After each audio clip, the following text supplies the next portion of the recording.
All right, so Helmuth is getting more and more frustrated with his stepfather, who is very much into the Nazi Party, right? And Helmuth and his friend Rudy decide that they want to do something. What did they decide they wanted to do? Start a detective business. So they decided that they were going to solve crimes for the police. And were they able to do that? They tried. Yeah. They actually were able to find some information to give to the Gestapo, which is the German word for the police, right? So they were able to give some information to the Gestapo. However, were they sure that that person was guilty? No. Did the Gestapo arrest them anyway? Yeah. Yes. So there's no innocent until proven guilty in Nazi Germany. Okay? And we're going to start off with a flash forward to prison. Exercise time ends. The guard barks another command. Helmuth retrieves his slop bucket, trudges back to his cell, sets the slop bucket in the corner. It's time to clean.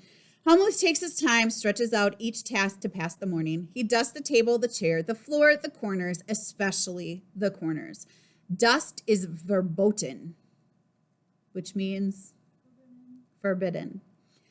Helmuth winces, doesn't want to think about the punishment that dust brings. As he cleans, he wonders about Franz Seemann, wonders if he was truly guilty, wonders how he held up under the Gestapo interrogation he certainly received. Helmuth knows all about Gestapo interrogations now. He knows that prisoners will say anything, admit to anything to make the torture stop. He wishes he could tell Franz Seemann how sorry he is. Helmuth digs vigorously at the dust in the corner. We're back to the summer of 1938. The summer of 1938 turns to crisp fall. The Germans are upset at stories that Czechs and Poles are abusing ethnic Germans living in Czechoslovakia and Poland. Hitler orders troops to the border of Czechoslovakia, sending a strong warning to those who dare to mistreat Germans. He demands the Sudeten land where many Germans live and gets his way. Helmuth and Rudy never hear from Inspector Becker again. The police are too busy arresting Polish Jews living in Germany, cramming them into trains, shipping them back to Poland. Have you seen the long lines of Jews at the train station? Asked Hugo one night in late October. A good thing. We've got too many Jews as it is. We don't need to keep the Polish ones, too. Too many Jews, says Gerard. Germany has 60 million people, and out of that 60 million, only 500,000 are Jews.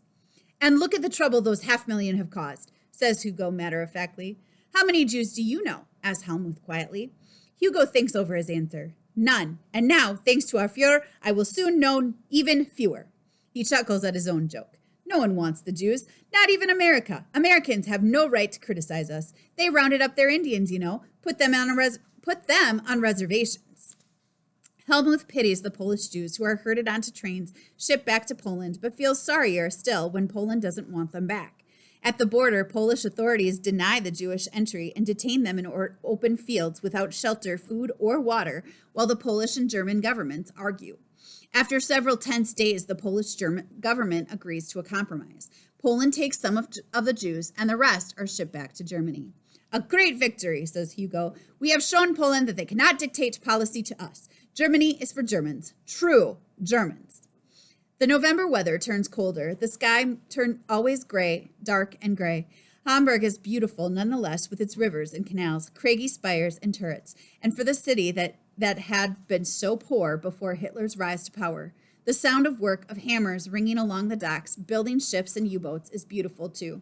There's excitement in Germany, prosperity, pride in everything German. But there's tension too, and on November 7th, the radio crackles and new reports about a young Jew named Herschel Grinspan, who has shot a Nazi official, Ernst von Rath, in Paris.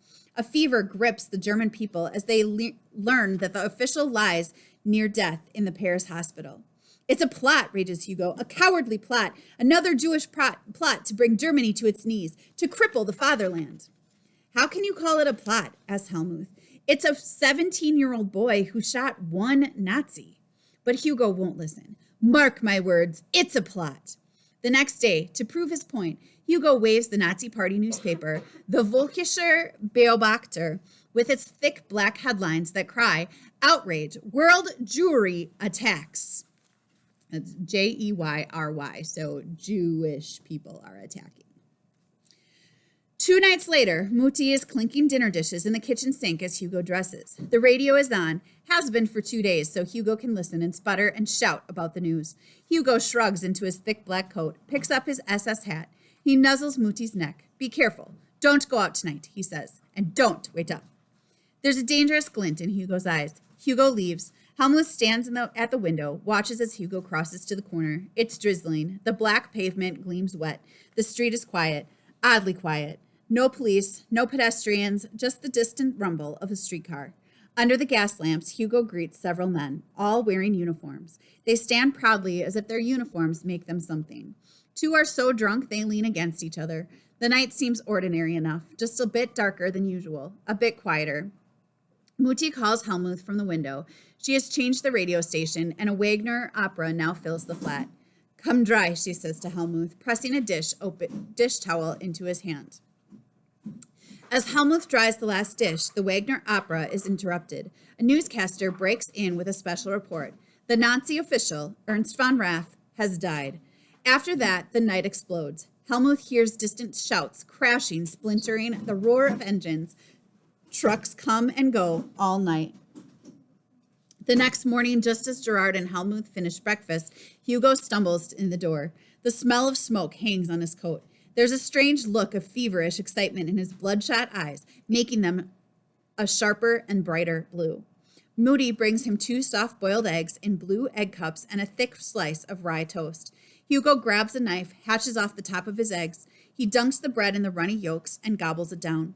Hugo turns to the radio. In full cry, the newscaster erupts with the details of spontaneous riots against the Jews that have taken place all over Germany. It's all in retribution for one Jew who killed one Nazi official in Paris. Synagogues are burned down or nearly demolished. Jewish shops, stores, businesses, and private homes ransacked and destroyed. Jews arrested and trucked away. "It's terrible," says Muti. She touches Hugo's neck, folds down the collar on his shirt.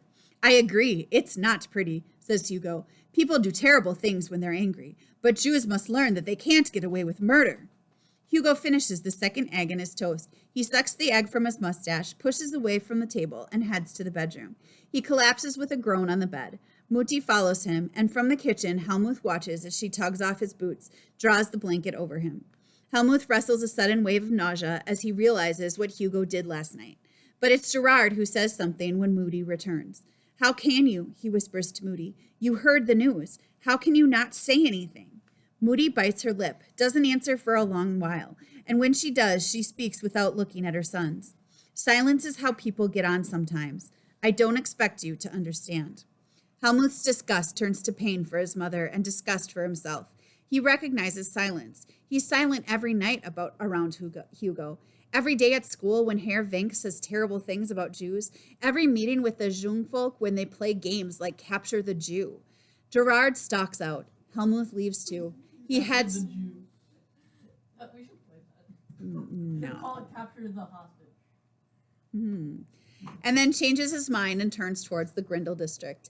Nothing prepares him for what he sees. The work of Hugo and his Nazi friends, the ruined shops and businesses, the burned out buildings, the smoldering synagogue, its colorful glass windows shattered, the looters, their arms heaped with clothing, shoes, everything they can carry, the splintered furniture, the weeping women pushing broken glass with their brooms. All around is misery and destruction. Outside a pub, several drunken stormtroopers sit in suit-covered uniforms, singing about the greatness of Germany. Helmuth catches the sour smell of beer, and it sickens him. He turns, catches his reflection in the window, loathes the silent German who stares back at him. Who is the silent German that stares back at him? He's looking at his reflection in a window. Him. So who does he hate? Him. Himself. Why does he hate himself? Because he's a Jew. No one likes Jews. He's not a Jew. Jewish. Why does he hate himself? Because because he stayed silent whenever anybody said something bad about Jewish people. So he's starting to hate the fact that he's just participating in all of this stuff because he's silent. He's participating through silence. He's not participating by actually doing these bad things, but he's being silent and letting it happen. So he's starting to hate himself.